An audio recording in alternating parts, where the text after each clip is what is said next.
नमस्कार दोस्तों, शिक्षा IAS इंस्टीट्यूट में मैं वेद सर आप सभी का तहे दिल से स्वागत करता हूं। दोस्तों, जैसा कि आप सभी जानते हैं कि PSC की परीक्षा अभी बहुत करीब है।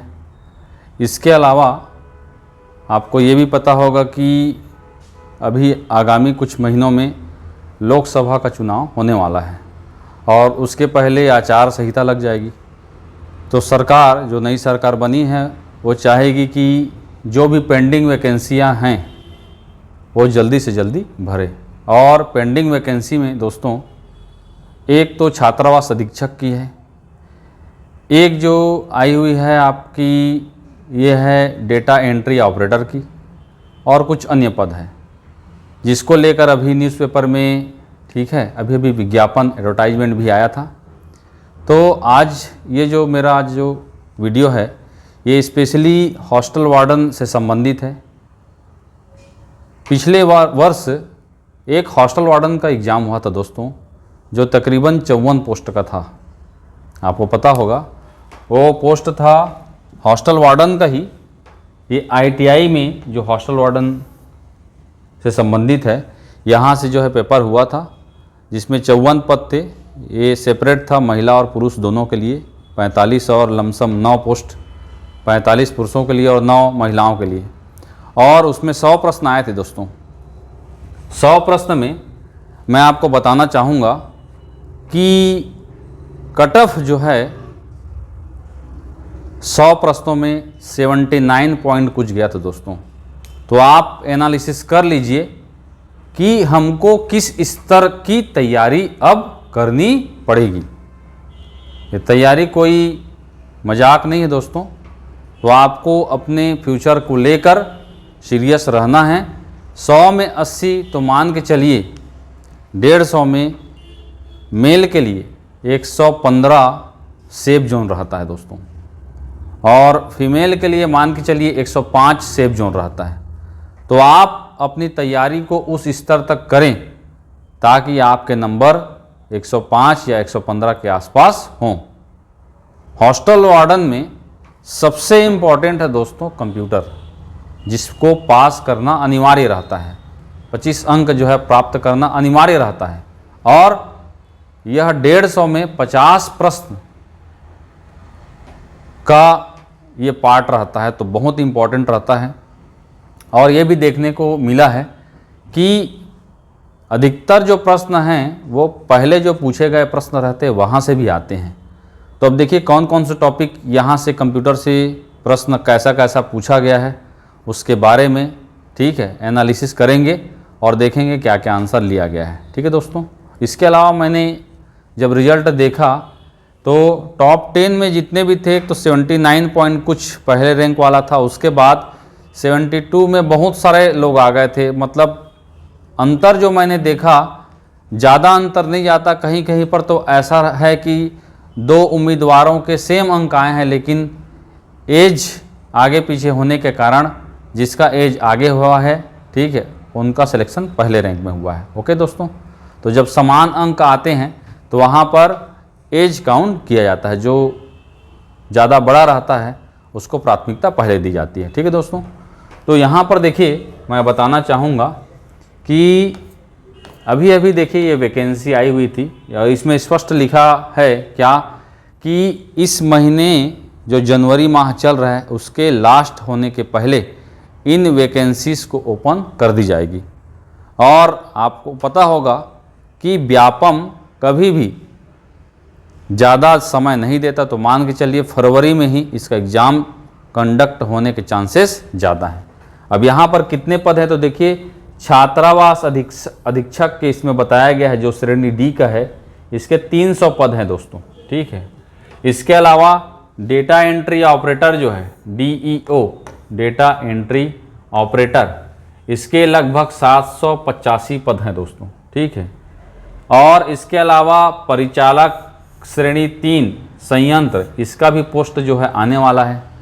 और असिस्टेंट और जूनियर इंजीनियर, इसके परीक्षा के बारे में बताया है कि 4 फरवरी को। तो आपके पास अभी छात्रावास अधीक्षक के लिए वैकेंसी है, डेटा एंट्री ऑपरेटर के लिए है कुछ कुछ, ठीक है। तो लगभग जो है यहाँ पर बताया गया है कितने पद हैं, 1085, बहुत बड़ा, बहुत ज़्यादा पद है, ठीक है दोस्तों। तो आपको तैयारी में भी आना है। तो देखिए अभी हम एक एक प्रश्नों को देखते हैं। देखिए उसमें पहला प्रश्न आया था, प्रथम पीढ़ी का कंप्यूटर, ठीक है, फिल इन द ब्लैंक्स दिया है, तकनीक का उपयोग संसाधन के लिए करता है। तो अगर हम हार्डवेयर के आधार पर कंप्यूटर का क्लासिफिकेशन देखते हैं तो अलग अलग हार्डवेयर के आधार पर अलग अलग कंप्यूटर, ठीक है, बनाए गए थे। सबसे पहला प्रथम पीढ़ी का जो कंप्यूटर है, ठीक है, इसमें जिस हार्डवेयर का उपयोग किया गया था वो है वैक्यूम ट्यूब। तो आपका आंसर होगा डी, वैक्यूम ट्यूब, जिसे निर्वात नली कहते हैं। क्या कहते हैं? निर्वात नली कहते हैं, ठीक है दोस्तों। ये फर्स्ट जनरेशन में हार्डवेयर यूज किया गया था। ये बल्ब के समान आप देखे होंगे, और इसकी खराबी क्या थी? तो चूँकि बल्ब जलाने पर ज़्यादा समय तक अगर जलाते हैं तो ऊष्मा का उत्सर्जन चालू कर देता है, और जब भी कोई मशीन गर्म होता है तो उसकी प्रोसेसिंग स्पीड क्या हो जाती है? स्लो हो जाती है, और यही समस्या इसके साथ थी। सेकेंड जनरेशन में ट्रांजिस्टर आया, सेकेंड जनरेशन में ट्रांजिस्टर आया, थर्ड जनरेशन में आईसी आया, ठीक है। तो थर्ड जनरेशन में दोस्तों आईसी जो आया है, ठीक है, थर्ड जनरेशन में आईसी जो है, आईसी का फुल फॉर्म होता है इंटीग्रेटेड सर्किट, ठीक है। अब आपको एक प्रश्न है आपके लिए, आपको बताना है कि इंटीग्रेटेड सर्किट जो है इसका खोज किसने किया था। यह भी प्रश्न कई बार एग्जाम में आता है। तो जो भी इसका आंसर जानते हैं वो कमेंट्स बॉक्स में ज़रूर लिखिएगा। प्रश्न क्या है? आईसी के आविष्कारक कौन थे, ठीक है दोस्तों। चलिए अगला देखते हैं। तो ये प्रथम पीढ़ी का कंप्यूटर किस तकनीक का प्रयोग करता था? वैक्यूम ट्यूब, याद रखिएगा, ठीक है, ये वैक्यूम ट्यूब है। चलिए अगला प्रश्न देखते हैं। Fill in the blanks, okay. Internet उपयोगकर्ताओं को दुनिया भर से संदेश भेजने और प्राप्त करने में मदद करता है। पहला ULR, दूसरा www, तीसरा वेबसाइट और चौथा ईमेल। तो आंसर होगा क्या? ईमेल। दोस्तों याद रखिएगा, ईमेल का फुल फॉर्म है इलेक्ट्रॉनिक मेल, ठीक है, याद रखिएगा। जो संदेश भेजने और प्राप्त करने के लिए इसका यूज़ किया जाता है। URL का भी फुल फॉर्म आता है दोस्तों, याद रखिएगा, यूनिफॉर्म रिसोर्स लोकेटर। और www का फुल फॉर्म आता है वर्ल्ड वाइड वेब, ठीक है, याद रखिएगा, ओके। चलिए अगला प्रश्न देखें। तो आंसर होगा डी। अगला, कंप्यूटर से जानकारी को कागज पर चित्रात्मक रूप से अनुवाद करने के लिए किस आउटपुट डिवाइस का यूज़ किया जाता है, ठीक है। तो पहला है पंच कार्ड, दूसरा है टच पैनल, तीसरा है माउस, चौथा है प्लॉटर। तो आंसर होगा क्या? Option D, plotter. सबसे उच्च गुणवत्ता का जो आउटपुट है यही प्लॉटर प्रोवाइड करता है। और प्लॉटर में ही आप देखे होंगे बड़े बड़े जो होल्डिंग हैं, फ्लैक्स हैं, ये किस आउटपुट डिवाइस से बनते हैं कहेंगे तो प्लॉटर से बनते हैं, ठीक। पंच कार्ड जो है पंच करने की टेक्नोलॉजी पर आधारित है, जिसमें पंच के साथ में जो है इसमें डेटा इनपुट किया जाता है। टच पैनल ये क्या है? तो इनपुट और आउटपुट डिवाइस दोनों है, जैसे आपका मोबाइल। और माउस क्या है? एक स्टैंडर्ड इनपुट डिवाइस है, ठीक है। तो आंसर होगा क्या? प्लॉटर, याद रखिएगा, ठीक है। चलिए आगे देखते हैं। कंप्यूटर का भौतिक भाग कहलाता है, ठीक है, फिजिकल पार्ट। कभी कभी हिंदी में समझ नहीं आता तो इंग्लिश में देख लीजिएगा, ठीक है। फिजिकल पार्ट को ही भौतिक भाग कहते हैं। तो फिजिकल पार्ट जो टचेबल रहते हैं, जिसको टच कर सकते हैं, ठीक है, वही जो है क्या कहलाते हैं? तो हार्डवेयर। दोस्तों कंप्यूटर दो ही चीज़ से मिलकर बना है, एक सॉफ्टवेयर और दूसरा हार्डवेयर।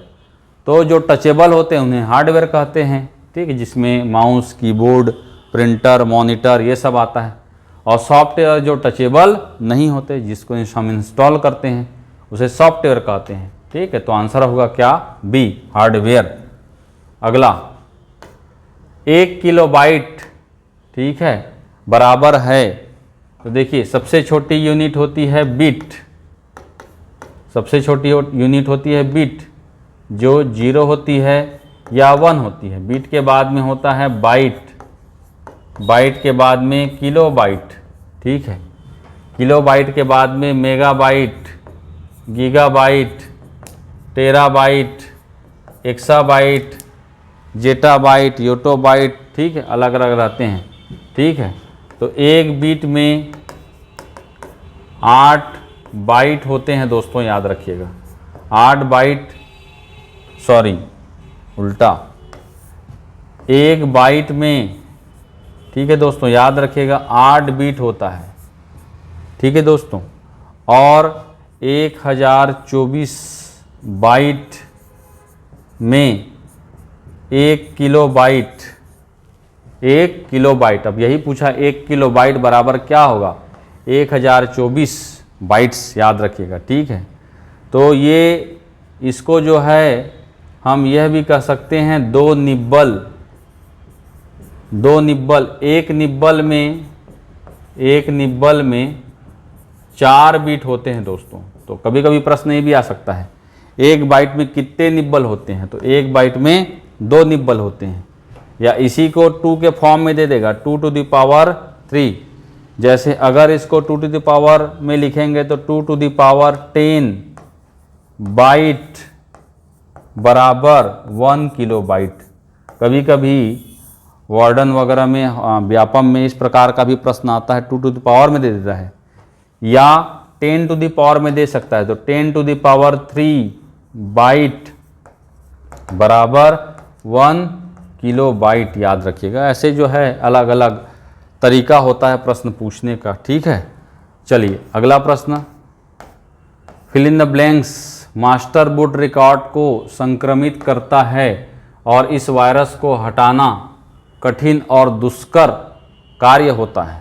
ठीक है, पहला है ट्रोजन, दूसरा है पॉलीमॉर्फिक, तीसरा है बूट सेक्टर, चौथा है मल्टीपैराटाइट टाइल। ठीक है, तो option C, boot sector virus.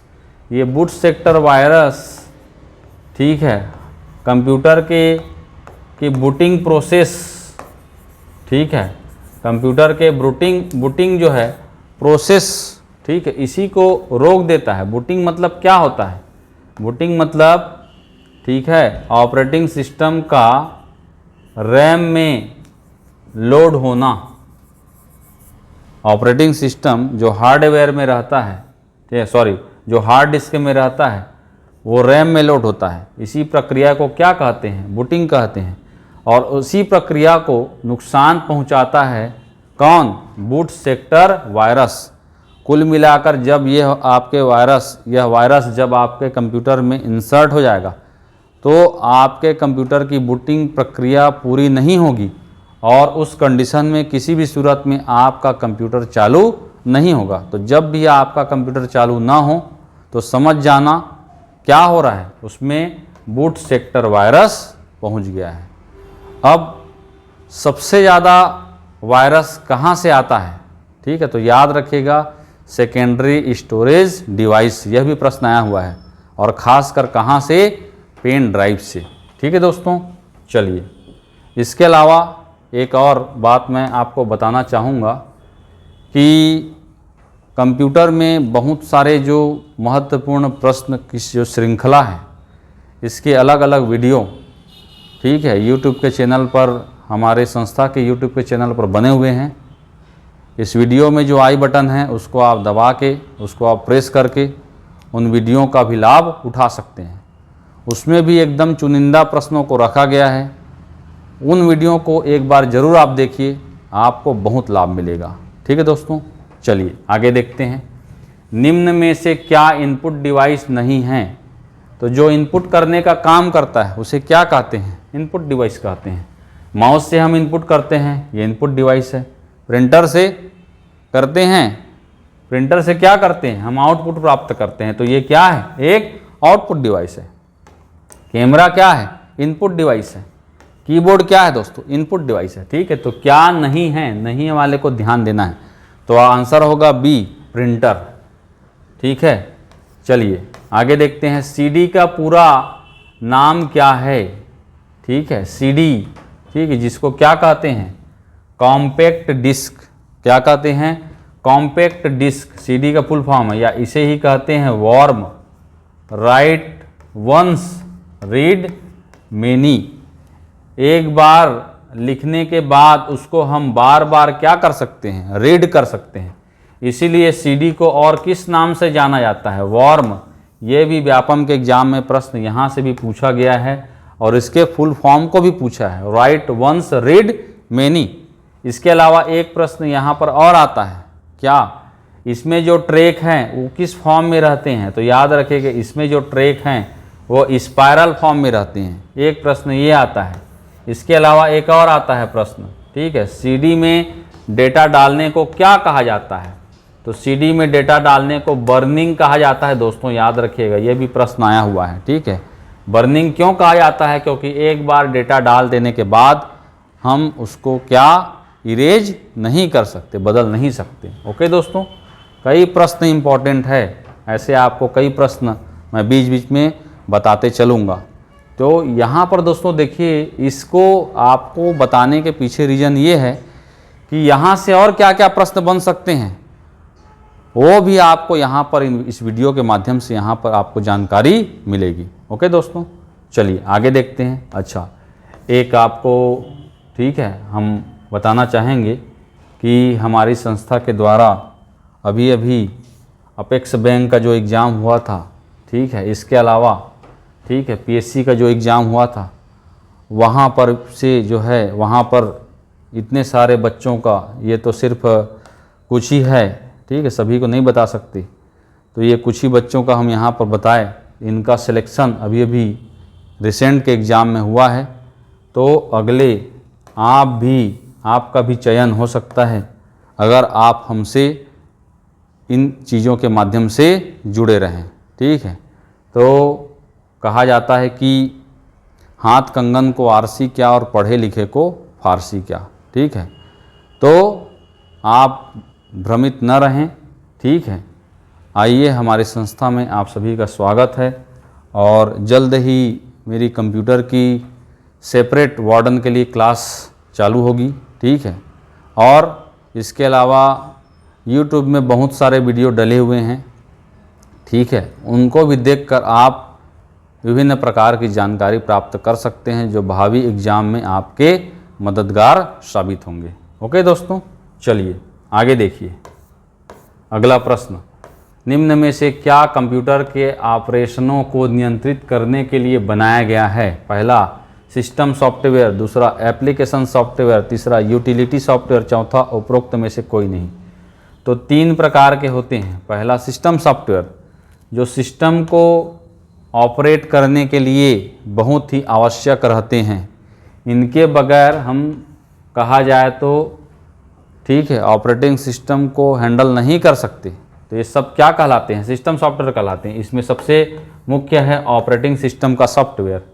दूसरा, हम अपनी आवश्यकताओं के लिए जिन सॉफ्टवेयर को इंस्टॉल करते हैं उसे कहते हैं एप्लीकेशन सॉफ्टवेयर, जैसे MS ऑफिस, ये हम अपनी आवश्यकता के लिए, या एक्रोबेट रीडर, ठीक है, PDF रीडर, ठीक है, ये सब क्या है? एप्लीकेशन सॉफ्टवेयर है।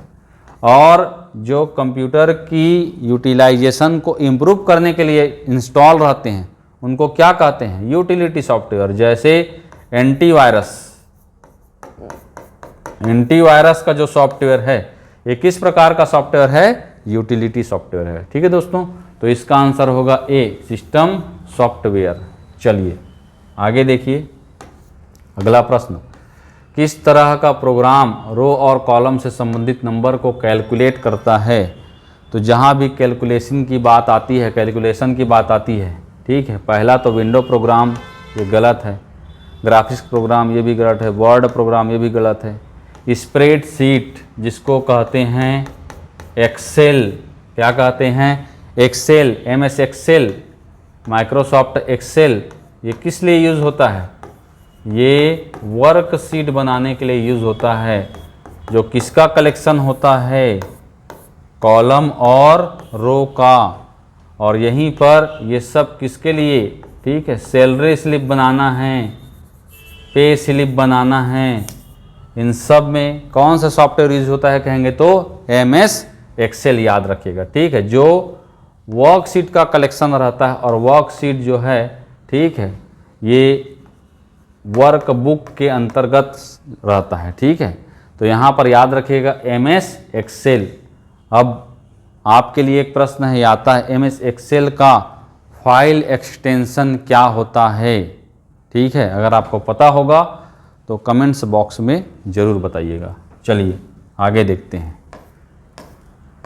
ALU का पूरा नाम क्या है, ठीक है। तो ALU का पूरा नाम है arithmetic logic unit, arithmetic logic unit, ठीक है। ये कई बार एग्जाम में आ चुका है। तो CPU के अंदर दो चीज़ें रहती हैं, पहली रहती है CU और दूसरी रहती है ALU, याद रखिएगा। CU को कंट्रोल यूनिट कहते हैं और ALU को अरिथमेटिक लॉजिक यूनिट कहते हैं। जो अरिथमेटिक और लॉजिकल जो भी काम है वो सब कौन करता है, ALU करता है। उनको कंट्रोल करने का काम कौन करता है, कंट्रोल यूनिट करता है, ठीक है दोस्तों। चलिए आगे देखिए, निम्न में से कौन सा ऑपरेटिंग सिस्टम नहीं है, ठीक है। तो विंडोज़, माइक्रोसॉफ्ट विंडोज़, ठीक है। ये विंडोज़ किसका है, माइक्रोसॉफ्ट कंपनी का है, ठीक है दोस्तों। तो विंडोज़ क्या है, ऑपरेटिंग सिस्टम है। और विंडोज़ के पहले जो वर्जन आया था वो कौन सा था, डॉस का full form disk operating system. तो ये भी क्या है, ऑपरेटिंग सिस्टम है, ये भी ऑपरेटिंग सिस्टम है। लिनक्स भी क्या है जी, ऑपरेटिंग सिस्टम है। गूगल ऑपरेटिंग सिस्टम नहीं है दोस्तों। गूगल क्या है, गूगल एक, बताइए, सर्च इंजन है। ओके दोस्तों, याद रखिएगा, गूगल एक क्या है, सर्च इंजन है, ठीक है। तो जहाँ भी नहीं है रहे उसको ध्यान दीजिएगा। अगला, इनमें से कौन कंप्यूटर की विशेषता नहीं है, फिर नहीं है आ गया, आजकल नहीं वाले का ट्रेंड है, याद रखिएगा। तो कंप्यूटर की विशेषता क्या नहीं है, स्पीड नहीं है क्या, है बिल्कुल। कंप्यूटर स्पीड के नाम से ही जाना जाता है। तो कंप्यूटर की स्पीड किस में मापी जाती है, गीगाहर्ट्ज़, याद रखिएगा, गीगाहर्ट्ज़। दूसरा स्टोरेज भी कंप्यूटर की क्या है, विशेषता है, जो GB में होती है, वर्तमान GB TB जो भी है, ठीक है। ऑटोमेशन है कि नहीं विशेषता, बिल्कुल है। कई मशीनें, ठीक है, ऑटोमेटिक कार्य करती है, जैसे bullet train, lift, washing machine, ये सब क्या है, ऑटोमेशन है, लिफ्ट। IQ मतलब क्या होता है, बुद्धि लब्धि, इंटेलिजेंसी, ठीक है। तो कंप्यूटर बुद्धिहीन होता है दोस्तों, याद रखिएगा, ठीक है। इसकी IQ कितनी होती है, पूछा जाता है प्रश्न। इसकी IQ होती है 0, मतलब कंप्यूटर सोच समझ नहीं सकता। मनुष्य और कंप्यूटर में सबसे बड़ा अंतर यही है, मनुष्य, ठीक है, सोच समझ सकता है, विचार कर सकता है, उसके आधार पर उत्तर बता सकता है। लेकिन कंप्यूटर एक मशीन है जिसके में सोचने समझने की क्षमता नहीं रहती, शून्य रहती है, ठीक है दोस्तों।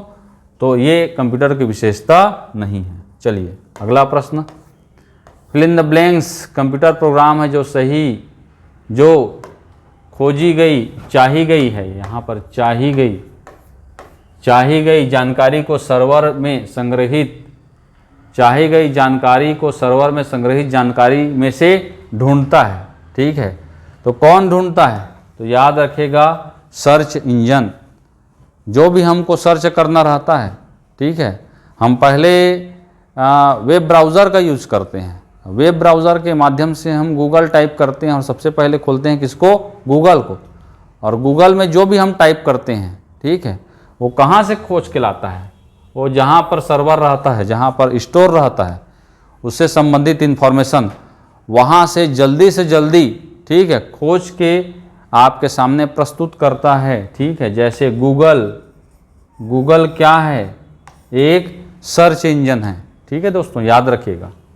चलिए अगला प्रश्न, यूजर की सहायता के लिए किसी विशिष्ट कार्य को करने के लिए बनाए गए सॉफ्टवेयर को क्या कहते हैं। ठीक है, तो यूजर की सहायता के लिए किसी विशिष्ट कार्य को करने में सहायता प्रदान करने के लिए कौन सा सॉफ्टवेयर बनता है, एप्लीकेशन सॉफ्टवेयर। ठीक है, ये हमारी आवश्यकताओं के आधार पर जो है, ठीक है, इसको जो है हम यूज़ करते हैं। जैसे MS ऑफिस और MS पेंट, ये सब क्या है, ये सब एप्लीकेशन सॉफ्टवेयर है। ठीक है दोस्तों, चलिए अगला प्रश्न, कोडिंग निर्देशों की सूची को क्या कहते हैं। तो कोडिंग निर्देशों की सूची को क्या कहते हैं, याद रखिएगा, प्रोग्राम कहते हैं। What is program? Program is set of instructions, set of instructions दोस्तों याद रखिएगा। ठीक है, तो उसी को क्या कहते हैं, प्रोग्राम कहते हैं। ठीक है, और ये प्रोग्राम में क्या लिखा रहता है, ये कोडिंग लिखा रहता है। ठीक दोस्तों, याद रखिएगा। ठीक, चलिए अगला, कंप्यूटर के पिता खालिस्तान को कहा जाता है। Charles Babbage, Bill Gates, Steve jobs, उपरोक्त में से कोई नहीं। तो कौन है कंप्यूटर के पिता? Who is the father of computer? Charles Babbage, जिसने सबसे पहले एनालिटिकल और डिफरेंस इंजन बनाया था, और आधुनिक कंप्यूटर का प्रोटोटाइप यही था, एनालिटिकल और डिफरेंस इंजन। इन्हीं कारणों से चार्ल्स बेबेज को क्या कहा जाता है, कंप्यूटर का पिता कहा जाता है। तो कंप्यूटर की माता किसे कहा जाता है, प्रश्न। ठीक है, कभी भी पूछा जा सकता है, आंसर बताइएगा कमेंट्स बॉक्स में, आपके लिए छोड़ता हूँ। ठीक, चलिए अगला, कंप्यूटर किस प्रकार की भाषा को समझता है।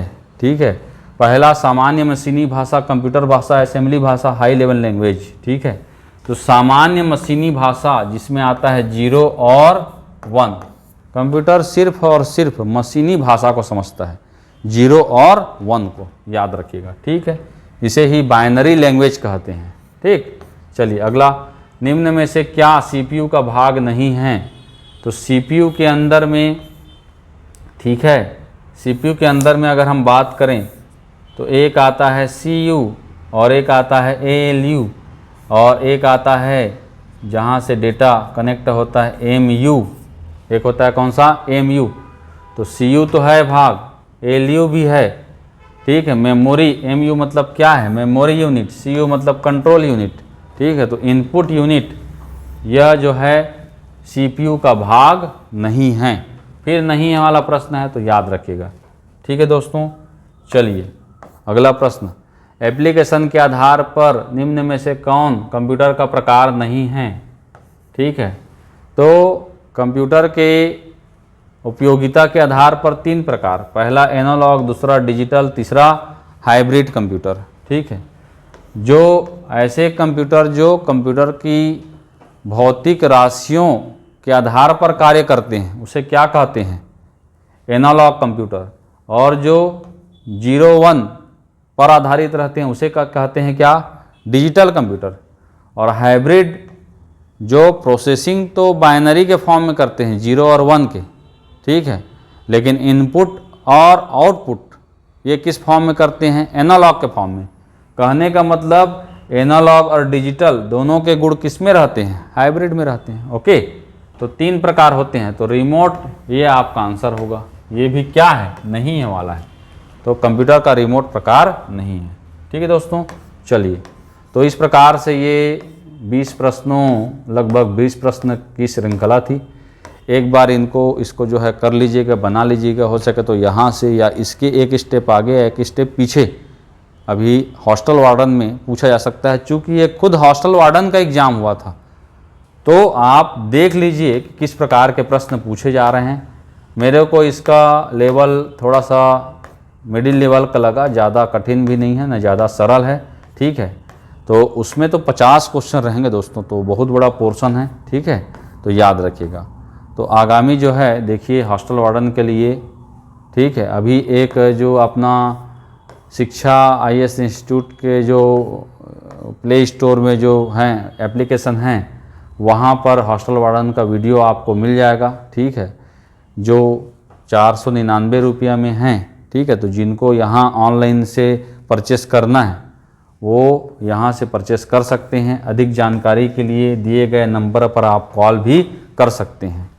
इसके अलावा अधिक जानकारी के लिए आप हमारी संस्था में आइए और यहाँ पर अपना स्थान रिजर्व कराइए। ये शिक्षा IAS के टेलीग्राम चैनल का ठीक है लिंकअप है, और ये डाउनलोड करने के लिए आप शिक्षा सिविल सर्विसेज मोबाइल एप्लीकेशन है जो गूगल प्ले स्टोर में मिलेगा, वहाँ से कर सकते हैं। ये यूट्यूब का चैनल है जहाँ पर कंप्यूटर से संबंधित, इसके अलावा बाकी किस प्रकार की यहाँ पर पढ़ाई होती है, क्या क्या चीज़ें और इसके अलावा होती है, वो सारी जानकारी आपको वहाँ पर मिल जाएगी। ठीक है दोस्तों, तो चलिए एक बार इसको बना लीजिएगा, और कुछ भी जानकारी चाहिए रहेगा तो आप दिए गए नंबर पर जो यहाँ पर दिया गया है वहाँ पर फ़ोन करके पूछ सकते हैं। ठीक है दोस्तों, या आपका और कोई क्वेश्चन वगैरह होगा जो आपको पूछना है तो आप कमेंट्स बॉक्स में वहाँ पर कर सकते हैं। ठीक है दोस्तों, अगर वीडियो अच्छा लगे तो लाइक सब्सक्राइब ज़रूर कीजिएगा। ठीक है दोस्तों, तो अन्य कोई और अच्छी वीडियो लेकर मैं फिर से आपके सामने हाजिर होऊंगा। तब तक के लिए बहुत बहुत धन्यवाद। Thank you.